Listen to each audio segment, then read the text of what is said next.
Et toujours dans le cadre de cette journée internationale des droits de la femme, cette action originale menée aujourd'hui à Grenoble pour faire avancer la parité homme-femme dans le monde scientifique.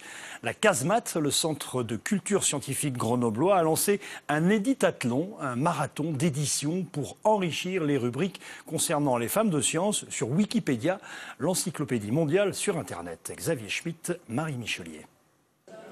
Ambiance conviviale et studieuse. Une vingtaine d'internautes planchent sur des biographies de femmes de science.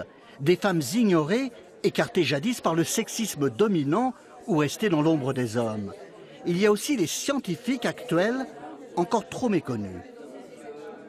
J'étais consciente du fait qu'on voit beaucoup plus de physiciens masculins et donc je voulais contribuer quand même de montrer qu'il y a aussi beaucoup de femmes physiciennes. Je travaille en fait sur la biographie d'une scientifique qui travaille dans le domaine de la bioinformatique, qui s'appelle Nuria Lopez-Bigas. L'idée a germé à la CASMAT, le Centre de culture scientifique et technique de Grenoble. Pour la journée des droits des femmes, des volontaires s'initient à Wikipédia, l'encyclopédie participative en ligne. Chacun apporte sa contribution pour créer ou modifier des articles.